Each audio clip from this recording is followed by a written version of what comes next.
नमस्कार दोस्तों, जैसा कि आप सभी जानते हैं, हिंदू धर्म ग्रंथों में कुल 108 उपनिषद मिलते हैं और इनमें से एक छोटा लेकिन बहुत ही महत्वपूर्ण उपनिषद है गर्भोपनिषद। इस उपनिषद के रचयिता हैं पिप्पलाद मुनि और इन्होंने इस उपनिषद में एक भ्रूण के गर्भ में आने से लेकर उसके जन्म लेने तक की शारीरिक स्थिति, मानसिक स्थिति और गर्भ के भीतर जीवात्मा की स्थिति के बारे में भी विस्तार से वर्णन किया है तथा एक भ्रूण के शरीर में रसों, धातुओं और वात, पित्त तथा कफ आदि के संतुलन का भी बड़ी ही सूक्ष्मता के साथ विवरण इस गर्भ उपनिषद में मिलता है। गर्भ उपनिषद का अंतिम उद्देश्य साधक में सांसारिक जीवन के प्रति वैराग्य उत्पन्न करके उसे मोक्ष की ओर ले जाना है। इसीलिए हर एक व्यक्ति को इस उपनिषद को जानना बहुत ही जरूरी होता है। यहाँ पर एक बात हम सभी को आश्चर्यचकित करती है कि जब पिप्पलाद मुनि इस ग्रंथ का संचयन कर रहे थे तो उस समय उनके पास आधुनिक टेक्नोलॉजी नहीं थी जिससे वे आज की तरह मशीनों की मदद से पेट के अंदर झांक कर खुली आंखों से कुछ भी देख सकते। लेकिन फिर भी उन्होंने जिस सूक्ष्मता के साथ गर्भ का वर्णन किया है और आज की टेक्नोलॉजी के हिसाब से जिस तरह से उनकी बातें सही साबित हो रही हैं, वह हम सभी को आश्चर्य में डालती हैं और हमारा ज्ञान विज्ञान अपने प्राचीन समय में कितना बढ़ा चढ़ा था, इसके लिए हमें गर्वान्वित महसूस करते हैं। तो चलिए अब हम आपको इस गर्भोपनिषद में दी गई सूक्ष्म और बहुमूल्य जानकारियों को आप तक पहुंचाने का प्रयास करते हैं। गर्भोपनिषद का सबसे पहला प्रश्न यही है कि शरीर किससे बना है। उत्तर में पिप्पलाद मुनि कहते हैं कि हमारा शरीर पंचभूतों से बना है। वास्तव में पिप्पलाद मुनि को यह ज्ञान वेदों से मिला हुआ है और वेदों में यह वर्णन है कि हमारा शरीर पंचभूतों से बना है और न सिर्फ हमारा यह शरीर बल्कि इस ब्रह्मांड में मौजूद हर एक चीज इन्हीं पंचभूतों से ही बना है। पिप्पलाद मुनि ने यह बात वेदों के द्वारा बताया है क्योंकि हम सभी जानते हैं कि भौतिक और अभौतिक सारा ज्ञान वेदों में ही संचय है और वेद अपौरुषेय हैं। इसको ईश्वर ने स्वयं ही भेजा है, इसको किसी ने लिखा नहीं है। उन्होंने बताया कि हमारा शरीर पंचभूतों से बना है, पृथ्वी, जल, अग्नि, वायु और आकाश। आगे गर्भोपनिषद में पिप्पलाद मुनि बताते हैं कि पृथ्वी क्या है। जो कुछ भी हमारे शरीर में ठोस है वह पृथ्वी का हिस्सा है, जो भी तरल है वह जल का हिस्सा है और जो हमारे शरीर की गर्मी है, ऊर्जा है, वह अग्नि है।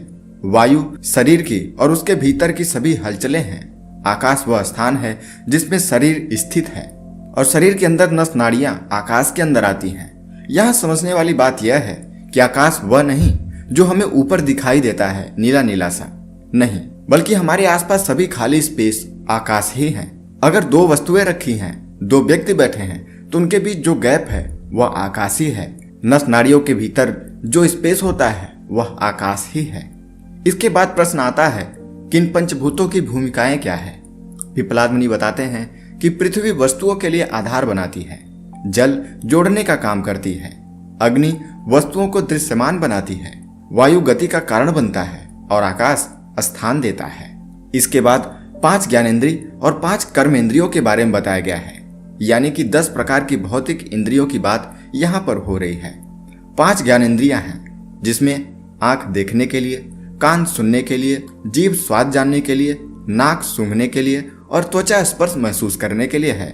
साथ ही 5 कर्मेंद्रियां हैं, मुंह बोलने के लिए, हाथ पकड़ने और उठाने के लिए, पैर चलने के लिए, गुदा मलत्याग के लिए और जननांग संतान उत्पत्ति के लिए है, क्योंकि एक व्यक्ति अपने संतान के रूप में ही अमरता प्राप्त करता है।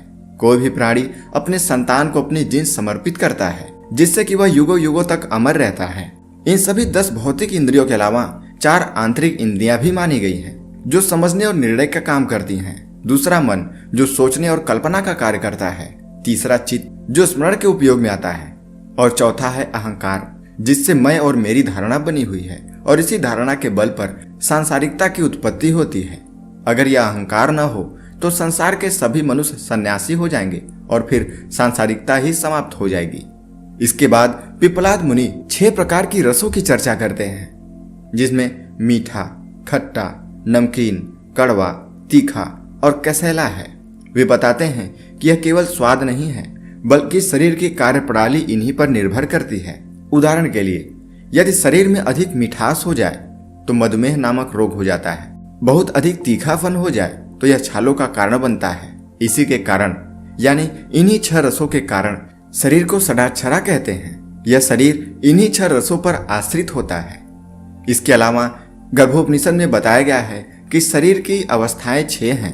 पहला कोख में आविर्भाव या कोख में भ्रूण का आना, दूसरा जन्म लेना, तीसरा वृद्धि करना, चौथा परिपक्व होना, पांचवा क्षय या बुढ़ापा की स्थिति आना और छठा मरना है। गर्भोपनिषद में ध्वनि के 7 प्रकार बताए गए हैं। पहला षडज, दूसरा ऋषभ, तीसरा गंधार, चौथा मध्यम, पांचवा पंचम, छठा धैवत और सातवां निषाद है। इन्हीं 7 ध्वनियों को संगीत के 7 सुर सा, रे, ग, म, प, ध, नी के रूप में जानते हैं। यही 7 सुर पूरी दुनिया में संगीत की उत्पत्ति है। राग और भक्ति जैसे गुण इन ध्वनियों के साथ मिल जाते हैं तो बोली जाने वाली भाषा बनती है। इनमें से कुछ शब्द प्रिय होते हैं और कुछ शब्द अप्रिय भी होते हैं। इसके अलावा पिप्पलाद मुनि ने शरीर में धातुओं के अलग अलग रंग भी बताए हैं। जैसे रस का रंग सफेद होता है, खून का रंग लाल होता है, मांस का रंग कृष्ण या काला होता है, वसा का रंग धूम्र जैसा या धुएं जैसा होता है, हड्डी का रंग पीला होता है, मज्जा का रंग भूरा होता है और अंत में वीर का रंग पीला या सफेद होता है। इसके बाद पिप्पलाद मुनि बताते हैं कि शरीर में धातु बनते कैसे हैं। भोजन के सार से रक्त बनता है, रक्त से मांस बनता है, मांस से वसा, वसा से अस्थि और अस्थि से मज्जा बनता है।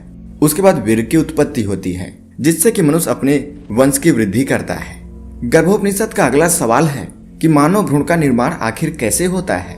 इस प्रश्न का उत्तर देते हुए पिप्पलाद मुनि बताते हैं कि पुरुष का शुक्र स्त्री के श्रोणित के साथ मिलकर भ्रूण बनाता है। भ्रूण के विकास के विभिन्न चरण हैं जो पिप्पलाद मुनि ने तब बताए थे जब सोनोग्राफी और अल्ट्रासाउंड जैसी टेक्नोलॉजी नहीं थी, और आश्चर्य तब होता है जब इन टेक्नोलॉजी के आने के बाद भी यह व्यवस्थाएं सही मालूम होती हैं।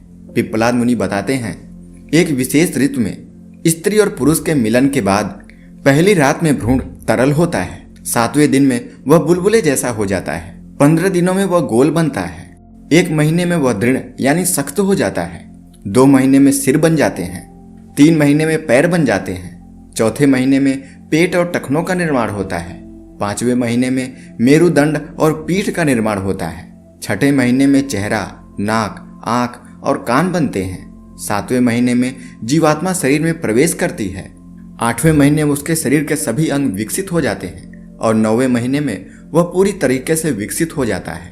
पिप्पलाद मुनि बताते हैं कि माँ जो खाती पीती है उसी से भ्रूण बढ़ता है और उसका पोषण होता है। यह उपनिषद बच्चे के लिंग, जन्म दोष और जुड़वा बच्चों के जन्म के लिए अपने सिद्धांत पर जोर देता है। इसमें कहा गया है कि पुरुष के वीर की अधिकता और शक्तिशाली होने पर लड़का पैदा होता है, जबकि महिला के शोणित शक्तिशाली होने पर लड़की का जन्म होता है। जब नर और मादा के वीर्य और शोणित दोनों समान रूप से मजबूत होते हैं तो उभय लिंग का जन्म होता है। आगे बताया गया है कि बच्चे में जन्म दोष तब होता है जब गर्भधारण के समय माता पिता में कोई भी चिंता और आघात से पीड़ित होता है। निषिद्ध समय अर्थात ग्रहण के समय मैथुन करने से भी दोषपूर्ण बच्चों का जन्म होता है। जब शुक्र और शोणित 2 भागों में बंट जाते हैं तो एक ही लिंग के जुड़वा बच्चे विकसित होते हैं। हालांकि जब केवल शुक्र ही 2 हिस्सों में बंट जाता है या जब माता पिता अक्सर मैथुन करते हैं तो मिश्रित लिंग के जुड़वा बच्चे बन सकते हैं। गर्भोपनिषद में आगे बताया गया है कि मनुष्यों में एकल भ्रूण का विकास और जन्म सबसे आम बात है। भ्रूण गर्भ के अंदर क्या क्या जानता है। गर्भोपनिषद में बताया गया है कि 8वें महीने तक भ्रूण अपने पिछले जन्म को जानता है, ध्यान करता है और ओम का अनुभव करता है, अच्छे और बुरे का सहज ज्ञान प्राप्त करता है।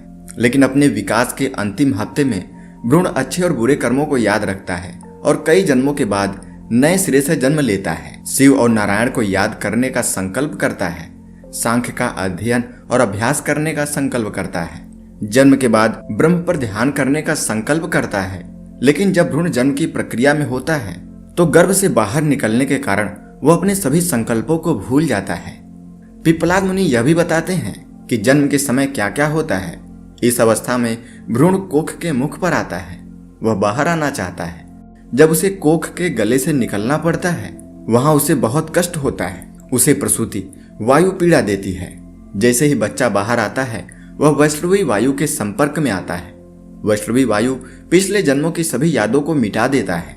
वह अपनी दूरदर्शिता खो देता है, वह सच को देखने की क्षमता खो देता है। जैसे ही वह पृथ्वी के संपर्क में आता है बच्चा रोने के लिए तैयार हो जाता है। पहले रोने के आंसू बाकी यादों को धो देती हैं। सही और गलत में भेद करने की उसकी क्षमता वहीं समाप्त हो जाती है। गर्भ संस्कार के माध्यम से भ्रूण कैसे सीखता है? गर्भ का अर्थ है गर्भ और संस्कार का अर्थ है नैतिकता या मूल्य। अपने बच्चे का पालन पोषण करना और माँ के गर्भ के अंदर नैतिकता सिखाना सबसे आनंददायक अनुभव हो सकता है, जिसकी कोई भी माता पिता कल्पना कर सकते हैं।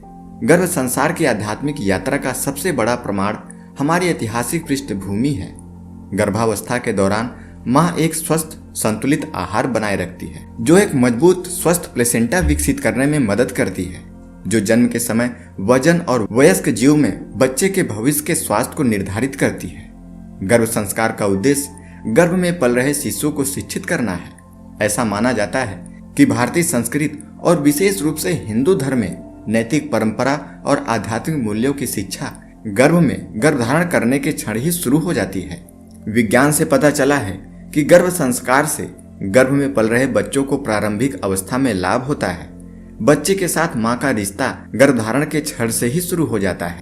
जब बच्चा पृथ्वी पर जन्म लेता है तो शरीर के त्रिदोष होते हैं। शरीर में वात, पित्त और कफ संतुलित अवस्था में होना चाहिए, अन्यथा वे रोग उत्पन्न करते हैं। शरीर में 3 प्रकार की अग्नि है। पहला ज्ञान अग्नि, मन और बुद्धि की प्रक्रिया के लिए जिम्मेदार ऊर्जा है।